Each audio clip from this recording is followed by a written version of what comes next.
Have you ever heard of the proverb, "Home is where the heart is"? It's one of those phrases you just learn without remembering where it was learned.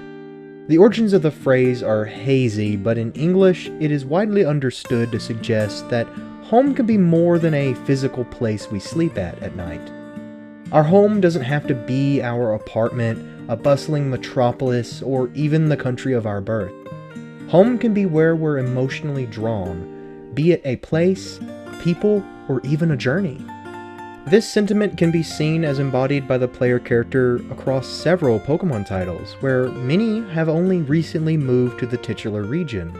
In some cases, like in Legends Arceus, our avatar isn't simply spatially removed from their familiar surroundings, but also temporally relocated into a region's past where the relationship between people and Pokémon are still being forged. Here's another way to imagine this proverb. All the characters we play in Pokémon usually have a physical home, but as trainers they are nomads throughout their journey, traveling from settlement to settlement, catching, training, and bonding with their team. So perhaps home in this instance is the adventure itself? Perhaps it really is more than a house in Twin Leaf Town, a small dorm in Mesa Goza, or the suspiciously Sharpedo-shaped bluff just outside of Treasure Town. While this proverb aims to capture the sentiment that home can be more than a physical location, there is one city in Sinnoh that derives its English name from this proverb: Hearthome City.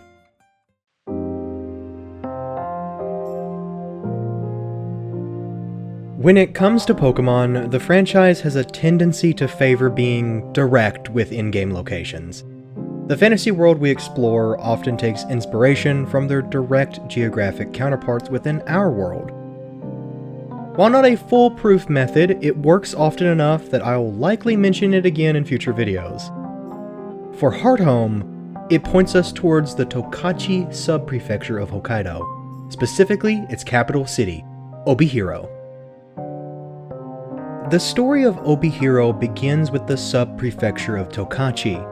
Geographically, Tokachi is located in southeastern Hokkaido, with a key feature of the landscape being the Tokachi Plain. This large plains is sandwiched between several mountains, including the Daisetsuan volcanic group in the north, home to Mount Tokachi, and the Hidaki Mountains towards the west, home to Mount Horoshiri.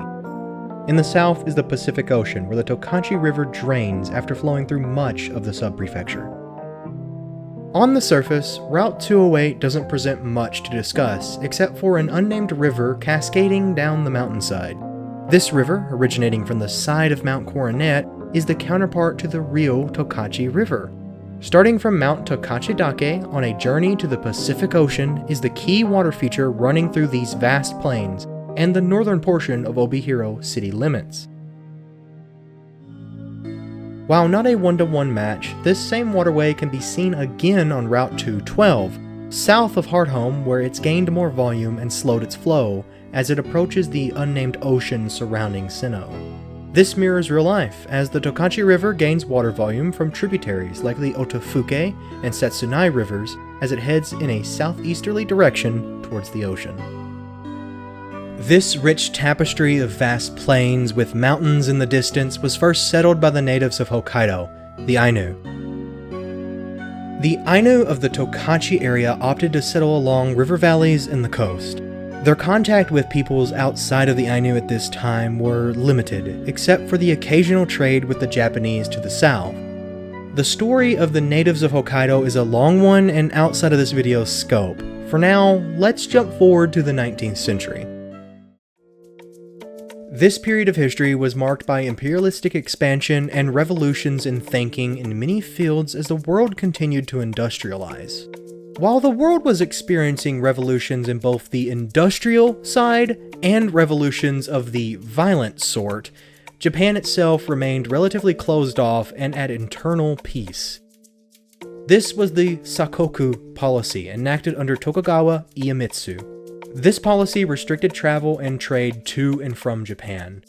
At this time, Japan was ruled by a hereditary military dictatorship founded by Iemitsu's grandfather, Tokugawa Ieyasu. Ieyasu had spent his entire life playing just the right cards and finally gained the chance at becoming shogun after winning a pivotal victory over his rival Ishida Mitsunari at the Battle of Sekigahara.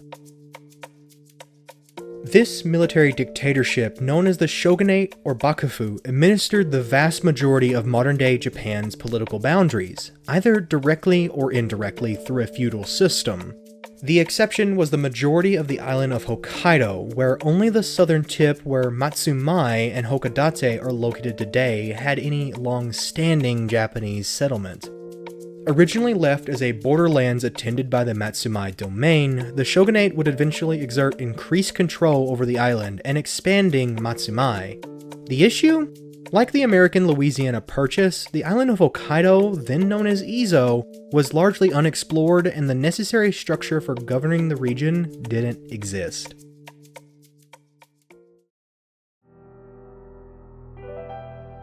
The shogunate didn't sit idly, tasking Takeshiro Matsuura, the godfather of Hokkaido, to survey the island of both its land and its people. Takeshiro was an extensive traveler. Prior to being officially employed by the shogunate, Takeshiro had already traveled to the northern island 3 separate times, coming to understand the Ainu, study their language, and prolifically write about his travels in Hokkaido. Once employed as a government official, he traveled back to Hokkaido 3 more times.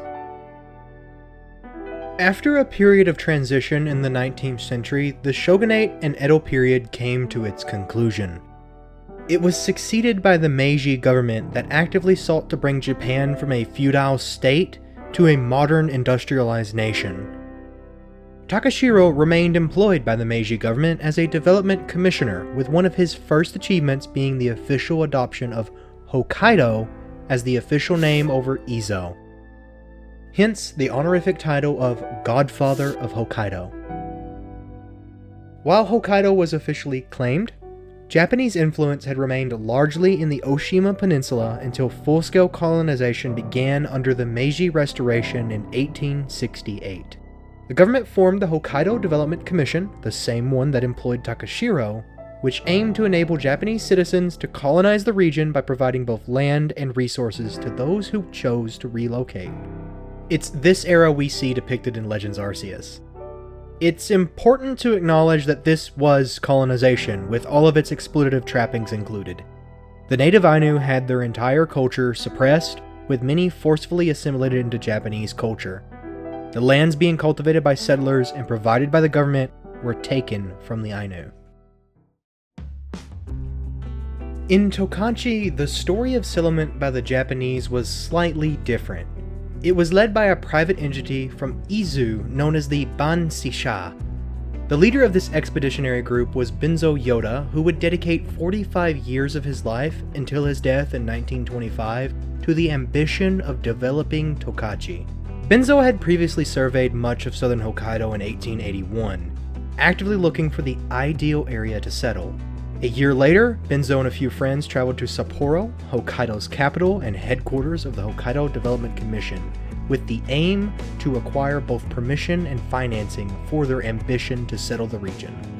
This mission was successful, with Benzo and approximately 26 others setting out for the pioneering life. Upon reaching Hokkaido on the Oshima Peninsula, this group split into a land and sea grouping, with the goal of regrouping in the area that would become modern-day Obihiro. While certainly an ambitious and lofty goal, being a new people in a land far away from the more developed lands of Honshu, this resulted in the first year being a stifling struggle with natural issues abound, from wildfires to locust swarms. Even worse, while the land was accurately described as a vast, flat landscape with rich soil, it suffered from rapid depletion in soil nutrients from repeat cultivation. Poor harvest after poor harvest with constant challenges from the weather and native animals was a trend that would continue for a decade. While Benzo was joined by his brother and other ambitious settlers, his 2 friends who traveled to Sapporo with him opted to settle different regions of Tokachi. These conditions prompted Benzo to attempt a recruitment effort, posing for a now famous photograph depicting him enduring the rough conditions of pioneering. While initially unsuccessful, This photograph would later bear fruit by highlighting the struggles of developing Hokkaido. In 1892, after a decade of effort, the pioneers' labor started to bear results. The original objective of the Banei Sha was to develop 25,000 acres of land over 15 years. By year 10, the company had developed 75 acres, resulting in an abject failure. But with the prospects of better harvests forthcoming, and the introduction of livestock farming previously, the original goalpost was moved from 15 years to 50. The company didn't survive long enough to reach the new objective, falling to bankruptcy. While the Banei Sha is history, the efforts of this company and its leader, the father of Tokachi, Benzo Yoda, have been felt in Tokachi and Obihiro. These ambitious pioneers built roads, bridges, and cultivated the land that would later turn Tokachi into the breadbasket of Japan. But wait, if the issues faced by the Banei Sha included soil depletion and other natural problems, how did Tokachi overcome that and become the breadbasket? Okay, tangent incoming. Alright, so to answer the previous question that I totally posed on purpose, we'll have to turn our attention to the history of Tokachi's chief industry, agriculture. While those wondrous plains lassoed in between mountains was naturally fertile, it took phosphate fertilizers, better dedicated agricultural infrastructure, and the implementation of crop rotation that allowed the pioneers to overcome that soil exhaustion. In Hokkaido, rice isn't the only staple crop due to the climate. In Tokachi, rice is beaten by 4 others: beans like soy and adzuki, sugar beets, wheat, and potatoes. The cooler climate of this region is suitable for soy and adzuki beans. While these beans were the right fit, planting the same crop repeated in the same plot of land, known as continuous cropping, can rapidly reduce the quality of soil, like in the case of Tokachi. Enter crop rotation, a system that systematically plants different crops in a field year after year in a planned system aiming to balance soil usage. Sugar beets became a staple crop once rotation was introduced widely. In Japan, sugar beets are only grown in Hokkaido and is one of the major sugar sources, especially in the northern island where its fields are plentiful. Now, what about wheat? Typically, wheat isn't something you would associate with Japan. The story of this crop in Tokachi begins in the 1950s, where a post-war Japan saw an increased demand for wheat-based products like noodles and bread.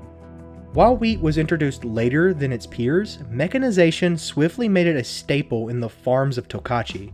In Legends Arceus, the Golden Lowlands can be interpreted as a loose reference to this agricultural region, with its patches of long, golden grasses hinting to wheat fields. Our last crop to discuss is potatoes. Since potatoes are underground tubers, they tend to struggle with diseases and pests before reaching maturity. My assumption is that being underground, those issues aren't spotted until harvest time. However, advances in fertilization and pest management, which I correlate with the Green Revolution, allowed the potato to flourish in the region. Before we dive into the main subject of this video, I wanted to take a quick moment to say thanks for watching this far. I've got tons of projects sketched out for the future and want to invite you to subscribe if I've earned it. If that's not your fancy, then I'd love to see your thoughts on the video with some engagement, be it a like or a comment or both. If you fancy seeing this PNG tuber elsewhere on the interwebs, you can also find me on Twitch and Blue Sky, links in the description. Alright, onward to Obihiro.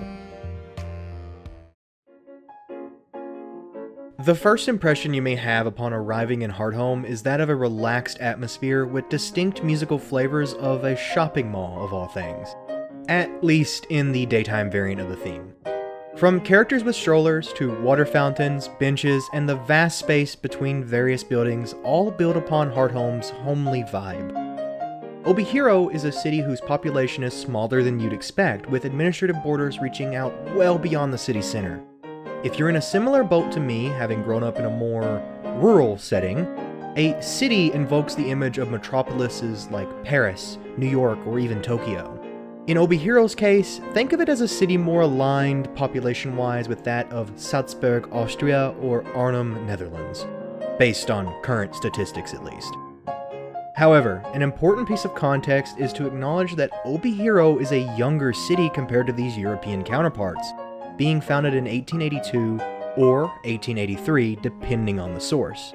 So, being on par with cities that are hundreds of years old is impressive growth, even if it's not the impression you'd expect from a city.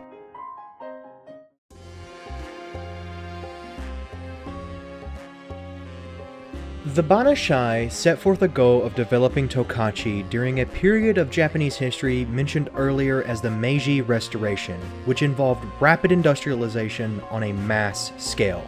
This involved cultural changes from clothing to transportation overhauls via the introduction of railways.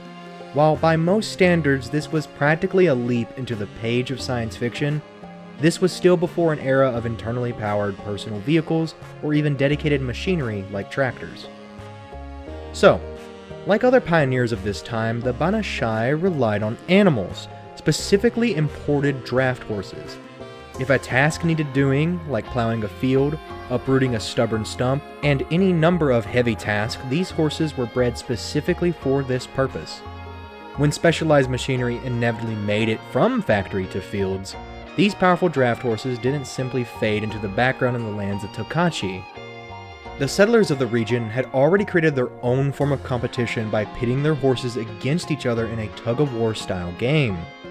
What was initially a test of strength, this tug-of-war developed into the Banei Kaiba, a distinct type of race original to Japan that reminds me heavily of tractor pulling.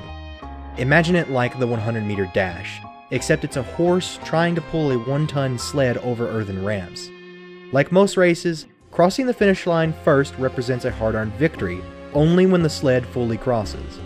In the Banei Kaiba, the focus is more on the endurance and strength of the horses, alongside the jockey's knowledge of their horse, knowing when best to recover mid-race, or push to inch closer to the finish line. Let's augment that image of the 100-meter dash. Instead of 100 meters, a Banei race is around 200 meters long. While the race course is a straight line, the elevation changes with the addition of 2 hills, one that's 1 meter and a second that's 2 meters. These hills are separated from one another by a flat midpoint, with the final obstacle near the finish line of about half a meter in height. The jockey plays an important role in moderating the horse's exertion levels. Pushing too hard too quickly could exhaust the horses, while being too conservative could leave you in a disadvantageous position to pull the sled to victory. As a cultural tradition, Banei declined in popularity. Today, only Obihiro regularly hosts races at the Obihiro Racecourse. It might be a stretch. In my opinion, I find the story of Banei to parallel with Hearthome. It's the only city across the whole of Sinnoh that hosts regular Super Pokémon contests. These contests twist the focus from a battle of strength to a battle of appeal, with dancing, dress-up, and the use of moves as a more performative art.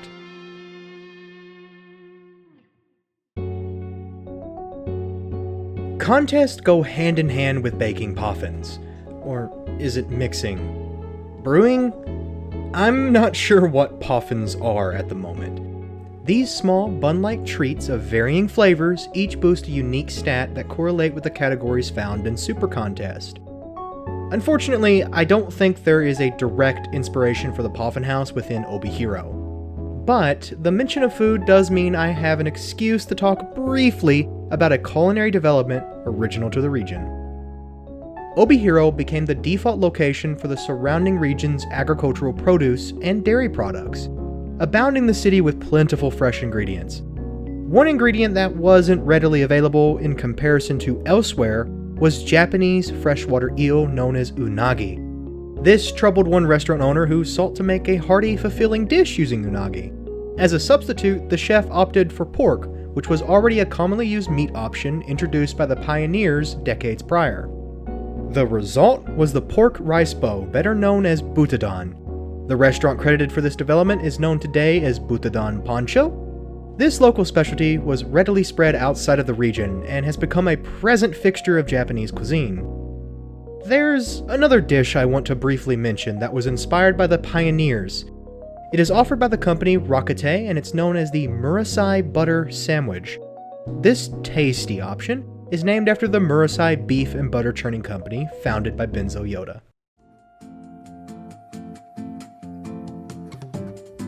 Located to the north of Hearthome is the Amity Square, a small park that, like the Poffin House, serves a function related to contest.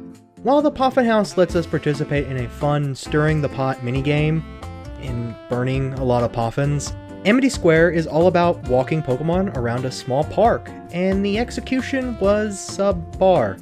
It's commonly believed that Amity Square was more a testbed for the beloved walking Pokemon mechanics seen in the remakes of Gold and Silver.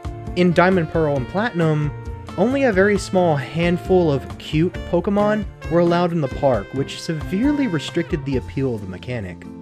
The base design in Diamond and Pearl isn't much to write about. It's got a few benches, a water fountain, some flower patches, and the ever so mysterious rock structures, which also serve no purpose. But oh boy, Platinum gave the park a glow up. Excuse me for being meta here, but Amity Square and Platinum reminds me of writing this video's script. The first draft was acceptable, but felt like it lacked something. So the first script acted as a foundation for the second, with extra flourishes and entirely new additions made that kept the overall direction going. So too does Amity Square and Platinum follow its predecessor. The flat, lifeless park has been overhauled with a new centerpiece of a small lake with a mini Sinnoh-shaped island.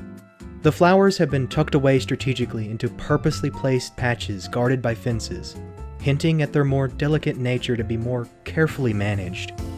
The addition of lamps and appropriately placed benches makes the park feel more balanced, topped off by a dedicated path using a different tile set. So, how does this small park relate to Obihiro? It's a similar situation as with the Poffin House, in that there isn't a clear-as-day inspiration. Instead, I think it's more of a reference to the numerous gardens within Obihiro. There's a dedicated Hokkaido garden path that highlights 7 different curated gardens across 3 different sub-prefectures. 5 of these gardens are in Tokachi alone. On this path, there is one garden in particular that relates to Amity Square by proxy of the Pokemon Mansion. Manabe Garden is located to the southeast of Obihiro, featuring a collection of conifers and other plants imported from Northern Europe and Canada, making it the first conifer garden in Japan. It's designed as a strolling experience, like Amity Square. If you will allow me to put my old Pokemon theorist glasses on for a second, Mr. Backlot, the owner of the Pokemon Mansion and Amity Square, is known for importing Pokemon that aren't native to Sinnoh. He also has an entire staff of maids that use exclusively Clefairy. Manabe Garden's website has a quote describing the experience as, "Is this really Japan? It's like you've wandered into a fairy tale land. Is this all coincidence connecting unrelated dots? Probably, but still fun to think about." So, what about the rocks that are never explained? Well, I might have found their inspiration entirely by accident. To the east of Obihiro is a small park in Makubetsu called Akino Goka. This is the Pira-ri, derived from the Ainu meaning Great Cliff, designed in 1996 resembling its namesake. It's a stretch, but the observation tower resembles loosely the rocks in Amity Square, which are placed on cliffs overlooking the park. Alright, so that covers just about everything that has enough substance to mention. Except for one thing. Probably the biggest mystery in Hearthome. It's distinctly a cathedral, most readily associated with the Catholic branch of Christianity. In English, it is simply described as the Foreign Building, and in Japanese, Foreign Culture Building. Obihiro does have the Tokachi International Relations Center and a branch of the Japanese International Cooperation Agency, but both of those felt like dead ends. I searched all over to find a potential link to a cathedral in Obihiro. There are several Christian churches within the city, but none of them really hit the mark design-wise. There was one source that briefly mentioned that Benzo Yoda was a Christian, but this wasn't confirmed by any other source. Then the answer clicked. The map description of Hearthome specifically says, "There is a building here that is symbolic to the city's status as a place where different cultures meet." Symbolic. It's a symbol. A symbol that Obihiro is a city of different cultures. It's a city built on the native lands of the Ainu by immigrants contributing their own culture, during an era of Japanese history marked by an influx of Western knowledge and change. While this is a fun answer, it leaves one more question on the table.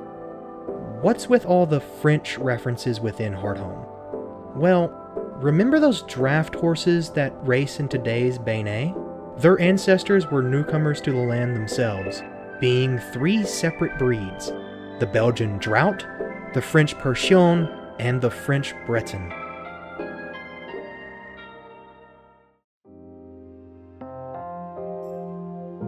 You watched until the end! This was my first ever video featuring Erica, my original character, and my entry into PNG tubing. It feels like the right creative direction for my channel, so I'm interested to see how using a 2D character develops across future videos. Becoming an on-screen sprite wasn't the only first for this video, as I filled it with tons of experiments. I've been actively observing a handful of content creators, taking notes on their video flow, community post usage, thumbnail design techniques, how they use social media outside of YouTube, and more. One channel I've been heavily inspired by lately has been Daryl Talks Games, who I want to give a small shout out to for taking the time to respond to my email asking for creative advice. If you're interested in my future projects and are curious to see how this channel develops, I invite you to subscribe. Of course, likes and comments are appreciated and help tell YouTube to recommend this video to others, though I totally understand if you prefer to be a silent watcher instead of commenting. You can find links to both Twitch and my Blue Sky in the description. Till next time.